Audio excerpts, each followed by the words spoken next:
Hello everyone. आज हम आपकी पर्यावरण की बुक का चैप्टर 4 इकाई फर्स्ट सजीव जगत का चैप्टर 4 पालतू पशु शुरू करते हैं। आज हम इस अध्याय में क्या क्या सीखेंगे और जानेंगे। पालतू पशु किसे कहते हैं, हमें पालतू पशुओं से क्या क्या चीज़ें प्राप्त होती है और पालतू पशु कहाँ कहाँ रहते हैं, उनका आवास कहाँ है। आगे बढ़ते हैं। सबसे पहले पढ़ते हैं हम पालतू पशु कहते किसे हैं। जो जानवर घरों में पाले जाते हैं उन्हें हम पालतू पशु कहते हैं या वो कहलाते हैं। जो जानवर कहाँ पाले जाते हैं, घरों में, वो क्या कहलाते हैं, पालतू पशु। हम अपने घरों में कुत्ते बिल्ली आदि पालते हैं। हम हमारे घर में क्या क्या पालते हैं, कुत्ते बिल्ली और आदि पालतू जानवरों को पालते हैं।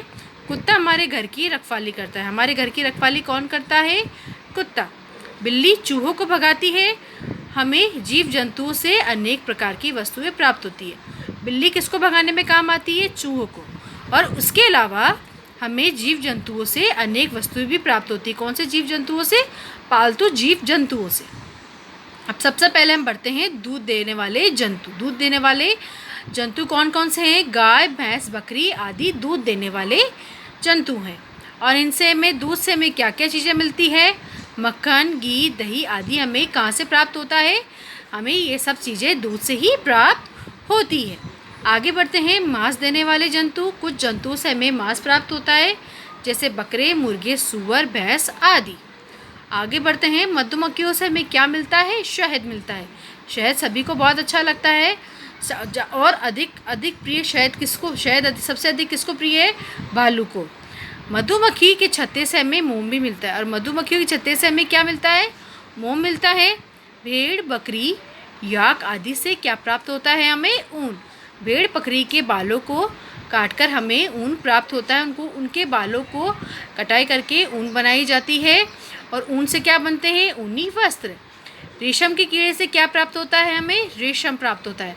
रेशम के कीड़े से क्या प्राप्त होता है, रेशम प्राप्त होता है। और रेशम से क्या बनाए जाते हैं, रेशमी वस्त्र। पशुओं से हमें चमड़ा भी प्राप्त होता है। पशुओं से क्या प्राप्त होता है, चमड़ा। चमड़े से क्या क्या चीज़ें बनाई जाती है, चमड़े से बेल्ट बनाए जाते हैं, बैग बनाया जाता है।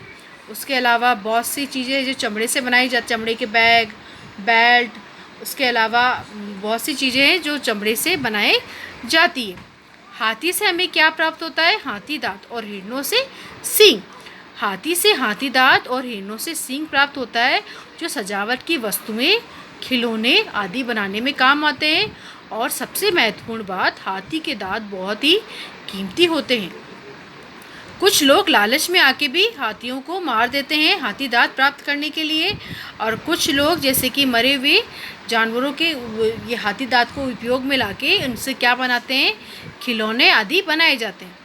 गाय भैंस से हमें गोबर प्राप्त होता है। गाय भैंस से हमें क्या प्राप्त होता है, गोबर प्राप्त होता है, जिसको सुखा के क्या बनाए जाते हैं, ओपले बनाए जाते हैं। गोबर के ओपले बनाए जाते हैं, जो ओपले ईंधन के रूप में उपयोग लिया जाता है। अधिकतर गांवों के अंदर आज भी ओपले ईंधन के रूप में प्रयोग लिए जाते हैं। आग जलाने के लिए इसका उपयोग किया जाता है। जो अधिकतर गांवों के अंदर ईंधन का एकमात्र साधन यही है, जिससे कि भोजन आदि पकाया जाता है। बैल ऊँट आदि को खेतीबाड़ी में प्रयोग किया जाता है। बैल ऊँट आदि को किस में किया जाता है, खेतीबाड़ी में, खेत जोतने के लिए इसको उपयोग में लिया जाता है। गधा घोड़ा ऊँट को बोझ ढोने के काम आता है। सामान एक जगह से दूसरी जगह ले जाने के लिए, बोझा ढोने के लिए किसका उपयोग किया जाता है, गधा घोड़ा ऊँट को। इसको एक ऊँट गाड़ी घोड़ा गाड़ी आदि आपने सुना ही होगा, जिसमें सामान लाद के एक जगह से दूसरी जगह ले जाया जाता है। अब पशु पक्षियों का आवास। पशु पक्षी कहाँ, ये पालतू पशु कहाँ पे रहते हैं। पालतू तोते को पिंजरे में रखा जाता है। अब पालतू तोता कहाँ रहता है, पालतू पक्षी तोते को पिंजरे में रखा जाता है। सूअर को सूअर घर में रखा जाता है। सूअर को कहाँ रखा जाता है, सूअर घर में। मुर्गी को मुर्गी घर में रखा जाता है। मुर्गी को कहाँ रखा जाता है, मुर्गी घर में, जहाँ ढेर सारी मुर्गियों को एक साथ रखा जाता है। मुर्गी पालन भी किया जाता है और मुर्गियों से अंडे वगैरह बेच के कई ऐसे पोल्ट्री फार्म बनाए जाते हैं, जहाँ मुर्गियों का रखा जाता है और अंडों का व्यापार किया जाता है, मुर्गियों का व्यापार किया जाता है। भेड़ों को बाड़े में रखा जाता है। भेड़ों को कहाँ रखा जाता है? बाड़े में। और घोड़ा कहाँ रहता है? अस्तबल के अंदर रहता है। घोड़े को कहाँ रखा जाता है? अस्तबल में रखा जाता है। तो बच्चों, आज हमने क्या क्या जाना? घर में पाले जाने वाले जंतु पालतू जंतु कहलाते हैं। और जीवों से हमें क्या क्या प्राप्त होता है? अंडे, दूध, मांस, ऊन, चमड़ा, गोबर आदि। अंडे, दूध, मांस ये सभी हमें कहाँ से मिलते हैं? ये इसमें जंतुओं से मिलते हैं, पालतू जंतुओं से। और विभिन्न जीव जंतु को अलग अलग घर होते हैं। और सभी आप देखा विभिन्न जंतुओं के अलग अलग होते हैं। तोते का पिंजरा अलग होता है। सुअर का घर अलग होता है, अलग उसको रखा जाता है। मुर्गी को अलग रखा जाता है। भेड़ों को अलग बाड़े में रखा जाता है। और घोड़े को अस्तबल में रखा जाता है। तो that's all for today. Thank you so much.